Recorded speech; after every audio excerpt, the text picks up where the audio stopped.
আসসালামু আলাইকুম। আজকে বিক্ষোভ সমাবেশে আপনারা দেখতে পেয়েছেন আমাদের বৈষম্যবিরোধী ছাত্র আন্দোলনের সহসমন্বয়ক মোসাদ্দেক এবং ছোট ভাই রাফি ওরা একসাথে ছিল, ওদেরকে পল্টন মোড় থেকে গ্রেপ্তার করা হয়েছে।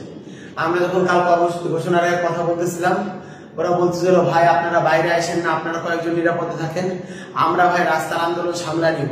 এই সাহসী পোলাপানগুলোরে পুলিশ তুলে নিয়ে যাওয়া হচ্ছে, আমরা জানি না ওরা মাথা নত করবে না, ওরা আপোষের স্বরে কথা বলবে না, ওদেরকে পুলিশ নির্যাতন করবে।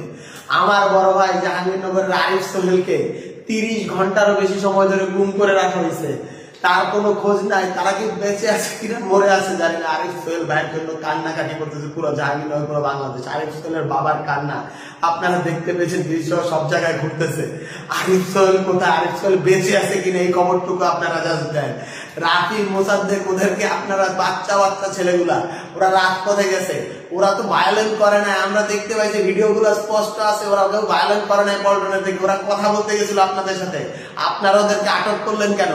ওদেরকে যত দ্রুত সম্ভব ছেড়ে দেন, ওদের নামে কোনো মামলা দেওয়া যাবে না। আমরা স্পষ্ট স্বরে বলতে চাই, আমাদের সমন্বয়কদের আটকে রেখে, আমাদের সমন্বয়কদের গুম করে তাদেরকে ভয় দেখিয়ে আপনারা পার পাবেন না। আপনারা যদি মনে করেন আমাদের সমন্বয়কদের তুলে নিয়ে গিয়ে নেতৃত্ব শূন্য করবেন, আপনাদের উপর হাসতেছি আমরা এই কান্না ভরা চোখে। বাংলাদেশের প্রত্যেকটা স্টুডেন্ট এক একটা সমন্বয়। বৈষম্য বিরোধী ছাত্র আন্দোলন কোনো একার প্ল্যাটফর্ম না। বাংলাদেশের প্রত্যেকটা স্টুডেন্ট, প্রত্যেকটা ছাত্র জনতা, ছাত্র নাগরিকের ঐক্যে এই বৈষম্য বিরোধী ছাত্র আন্দোলন গড়ে উঠছে। গোটা 18 কোটি বাঙালি, গোটা 18 কোটি বাংলাদেশি, 18 কোটি সমন্বয়। এইভাবে করে আপনারা নেতৃত্ব শূন্য করতে পারবেন না। আপনারাও সবাইকে ছেড়ে দিন, আপনারা সবাইকে ছেড়ে দিয়ে ক্যাম্পাস খুলে দিন, কারফিউ শিথিল করুন, ইন্টারনেট সহ সকল যোগাযোগ বিচ্ছিন্ন করা হয়েছে তা ফিরিয়ে দিন, গণমাধ্যমের স্বাধীনতা দিন, আলোচনার পরিবেশ তৈরি করুন, নয়তোবা এর পরিণাম ভালো হবে না। প্রিয় দেশবাসী, বৈষম্য বিরোধী ছাত্র আন্দোলনের পক্ষ থেকে আজকে সারা দেশব্যাপী যে বিক্ষোভ কর্মসূচির আহ্বান করা হয়েছে, আপনারা যার যার নিকটস্থ পয়েন্টে দলে দলে যোগদান করে আজকের বিক্ষোভ কর্মসূচি সফল করুন।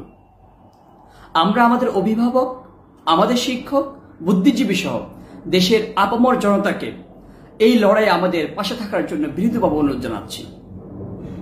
আপনার সন্তান, আপনার ছাত্র, আপনার ভাই, আপনার প্রতিবেশী, আপনার সহপাঠী পুলিশের গুলিতে নির্মমভাবে শহীদ হয়েছে। আমাদের ভাই, আমাদের বোন অকাতরে নিজেদের জীবনকে বিলিয়ে দিয়েছে। আজীবনের জন্য অনেকে পঙ্গুত্ব বরণ করেছে। আমরা আমাদের ভাই বোনদের সেই রক্ত এবং ত্যাগের সাথে কখনোই বেইমানি করতে পারি না। আমরা দ্ব্যর্থহীন ভাষায় বলতে চাই, আমাদের দাবি আদায় না হওয়া পর্যন্ত আমাদের আন্দোলন চলমান থাকবে। আমরা স্মরণ করে দিতে চাই, পরিস্থিতি এখন এমন পর্যায়ে উপনীত হয়েছে, আপনি রুখে দাঁড়ান কিংবা না দাঁড়ান, আপনার ক্ষতি অনিবার্য। তাই আমরা বলতে চাই, আমরা মুখ বুজে সহ্য করব না। আমরা রুখে দাঁড়িয়ে অত্যাচার থেকে মুক্তি লাভ করবো ইনশাআল্লাহ।